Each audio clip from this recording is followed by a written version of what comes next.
Hi, welcome back to salt and pepper. ഇന്ന് ഞാനിവിടെ ചെയ്യാൻ പോകുന്നത് നല്ല നാടൻ വറുത്തരച്ച ബീഫ് കറിയാണ്. വളരെ സിമ്പിളായ ഒരു റെസിപ്പിയാണിത്. വളരെ കുറച്ച് ഇൻഗ്രീഡിയൻസ് മതി. എല്ലാവരും ഇതൊന്ന് ട്രൈ ചെയ്ത് നോക്കുക. നമുക്കതിന് വേണ്ട ഇൻഗ്രീഡിയൻസ് എന്തൊക്കെയാണെന്ന് നോക്കാം. തേങ്ങ ചിരകിയത് 1 കപ്പ്, മല്ലിപ്പൊടി, മുളക് പൊടി, പെരിഞ്ജീരകം, ഇഞ്ചി ഒരു ചെറിയ കഷ്ണം, 3 പച്ചമുളക്, ഗരം മസാല, മഞ്ഞൾപ്പൊടി, ഉപ്പ്, കുരുമുളക്, ചുവന്നുള്ളി. ആദ്യം നമ്മൾ ഇതിനു വേണ്ടി ഒരു പാൻ അടുപ്പിൽ വെച്ച് ചിരകിയ തേങ്ങ വറുത്തെടുക്കണം. തേങ്ങ ഇടുന്നതിനോടൊപ്പം തന്നെ 2 കഷ്ണം ചുവന്നുള്ളിയും പെരിഞ്ജീരകം, കുരുമുളക് ഇത്രയും ഇട്ട് നന്നായിട്ട് മൂപ്പിക്കുക.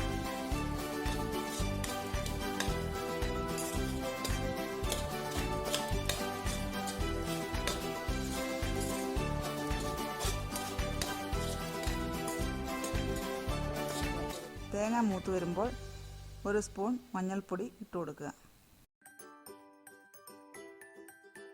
തേങ്ങ വറുക്കുന്ന സമയം ഒരു മിക്സിയിൽ അതൊന്ന് ക്രഷ് ചെയ്തിട്ട് ഇട്ട് കഴിഞ്ഞാൽ നന്നായിട്ട് എല്ലാ സ്ഥലവും ഒരുപോലെ മൂത്ത് വരും.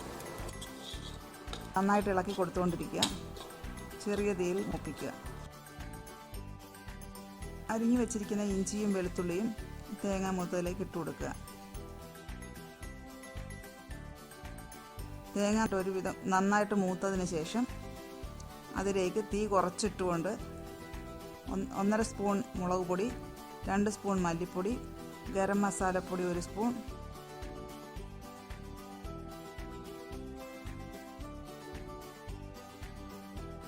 ഇത്രയും ഇട്ട് നന്നായിട്ടൊന്ന് ഇളക്കി കൊടുക്കുക. നന്നായിട്ട് മൂത്ത് വരുമ്പോൾ തീ ഓഫ് ചെയ്യുക. ഇത് ആറിയതിന് ശേഷം ഒരു മിക്സിയുടെ ബൗളിലിട്ട് ഒന്ന് പൊടിച്ചതിന് ശേഷം അരച്ചെടുക്കുക.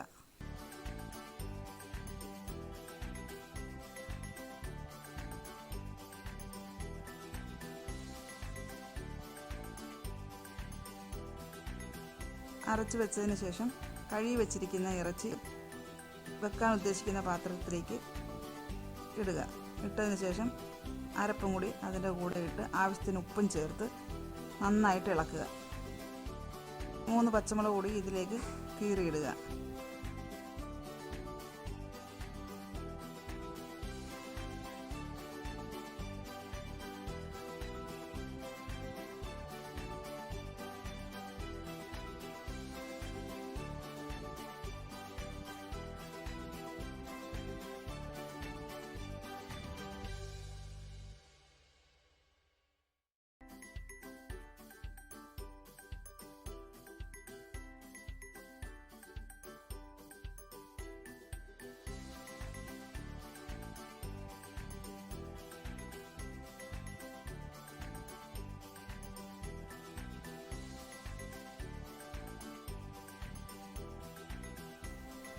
ഈ സമയം കൊണ്ട് മറ്റൊരു പാൻ അടുപ്പിലേക്ക് വെച്ച് നമ്മൾ ആവശ്യത്തിന് വെളിച്ചെണ്ണ ഒഴിച്ചു കൊടുക്കുന്നു.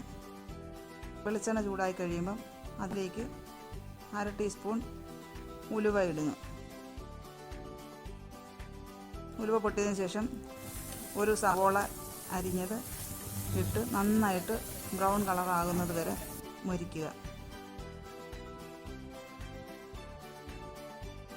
സവോള മൊരിക്കുന്നതിന് ശേഷം അതിലേക്ക് അല്പം കറിവേപ്പിലയും ഇട്ട് ഈ കറിയിലേക്ക് ഒഴിക്കുക.